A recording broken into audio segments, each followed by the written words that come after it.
नमस्कार साथियों, आज हम एक इंपॉर्टेंट टॉपिक पे बात करेंगे। भाई साहब, आप मेहनत करके पूरा जी तोड़ करके यूरोप का वीज़ा पासपोर्ट में लगवा लेते हैं, फिर भी आप नहीं जा सकते। ये क्या मामला है भैया, इस पे हम बात करेंगे।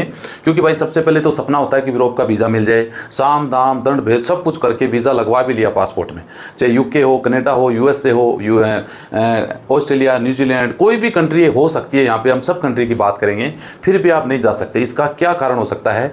पिछले 4-5 दिन में ऐसे 5 से 6 केस देखने को मिले हैं प्रैक्टिकल पे।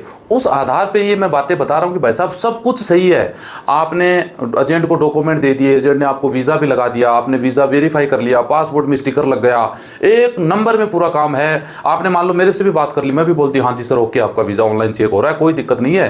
एजेंट को 10 लाख टिकाए, 15 लाख टिकाए कनाडा यूके के लिए, और आप चले गए। एयरपोर्ट पर जाओगे भाई साहब तो आपको डिपोर्ट किया जा सकता है।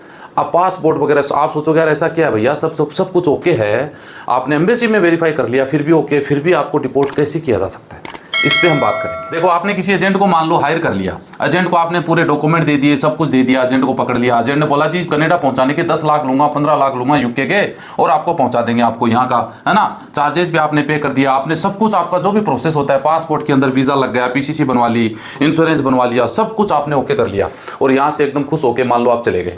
अब आप मान लो यूके वीएस से कोई भी आप जाते हैं किसी भी देश में, तो एक इमिग्रेशन काउंटर होता है, आप सबको पता है, वहाँ पे हर आदमी को रुकना होता है। वो आपके डॉक्यूमेंट चेक करेंगे, सब कुछ देखेंगे, सब कुछ ओके है, उनको भी सिस्टम में शो करेंगे हाँ सब कुछ ओके है।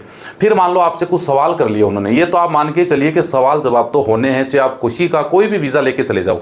आप चाहे आपको ये लगता है ना कि आपको उस देश में जाके मैं तो बीमार हूँ, पैर कटा हुआ है, मेडिकल करवाना है, वहाँ पे मेडिकल के लिए जाना है, तो भी वो आपसे सवाल जवाब तो करेंगे। तो इन सवाल जवाब में ही भैया सब कुछ पूरा राज छुपा हुआ है।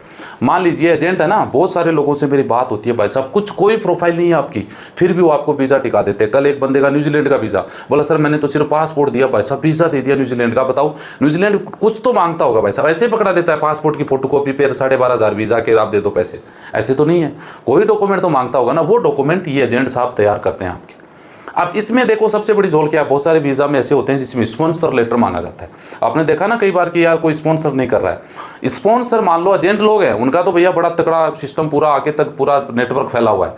अब मुझे कोई बोलते भैया जिस फील्ड में है, आप मान लो जो फील्ड करते हो, आप बहुत सारे लोगों को जानते हो, मैं मेरी फील्ड में हूँ, मैं बहुत सारे लोगों को जानता हूँ। एजेंट हैं तो उनका भी नेटवर्क है, मान लो बहुत सारे लोग एक कंट्री का, मान लो यूके का, यूएसए का काम करते हैं, कनाडा का करते हैं, तो उनका नेटवर्क वहाँ पे है। तो वो स्पॉन्सर फेक, सबसे बड़ी बात बता दूँ कि भैया इमिग्रेशन अधिकारी पूछ लेता है कि स्पॉन्सर वाले आपको लेटर, सब कुछ डॉक्यूमेंट आपके पास होते हैं, तो पूछ लेता है कि जी ये कहाँ है, क्या नाम है, क्या कर रहा है, और बाई चांस आप स्पॉन्सर का नंबर मांग लेता है कि लाओ जी उसका नंबर हम बात करेंगे, तो आप नंबर दे देते हो, आगे पता नहीं बंदा कौन उठा रहा है, वो बोलता है जी हमें तो नहीं पता, हमने तो उसको स्पॉन्सर किया नहीं, हमारा तो कोई रिश्तेदार नहीं है, हमारे पास तो नहीं आ रहा।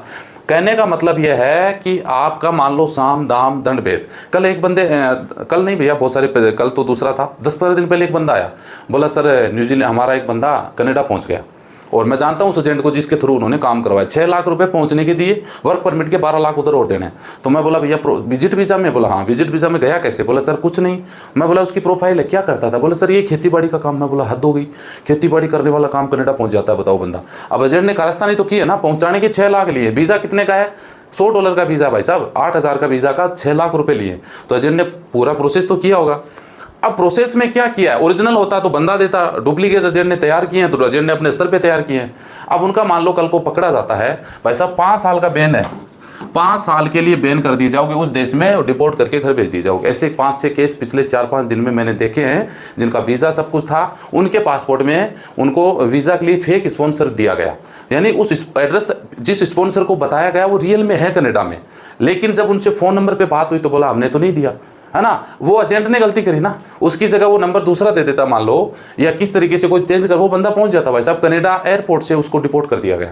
4-5 बंदों के साथ ऐसी घटना हुई है। अगर आप यूरोप का वीज़ा ले रहे हैं अच्छी बात है, हम तो दुआ करेंगे आप चले जाओ, कैसे भी चले जाओ, लेकिन एजेंट मास्टर से निवेदन ये है कि भाई साहब फ्रॉड तो करते हो, लेकिन अपने क्लाइंट को तो बता दो आपने पैसे किस बात के लिए हैं, उसको बताओ कि हमने ये चीटिंग करी है, हमने धोखाधड़ी करी है इमिग्रेशन डिपार्टमेंट के साथ में, उसके सब कुछ फेक डॉक्यूमेंट लगाए आपके। अगर आपके साथ कोई घटना होती है, कुछ सवाल जवाब होते हैं, तो आपको ये आंसर ऐसे देने हैं, ऐसे नहीं देने हैं। जाने वाला बंदा तो अपने हिसाब से देगा, क्योंकि वो तो सच है, सच थोड़ी बोलना है, सच बोलोगे तो वीज़ा ही नहीं मिलता आपको। तो भाई साहब मैं तो इस चीज़ों को प्रमोट नहीं करता, लेकिन अगर आपने कर रहे हो ना, तो कम से कम अपने बंदों को बता के भेजो। वो बंदे वापस आ गए कनाडा से रिपोर्ट होके, एजेंट को 12 लाख टिकाए इधर, अब एजेंट आगे और वो पीछे, क्या हो जाएगा?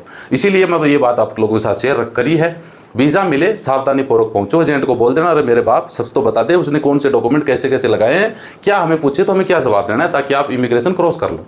मिलते हैं नेक्स्ट वीडियो में अच्छी जानकारी के साथ। जय हिंद जय भारत।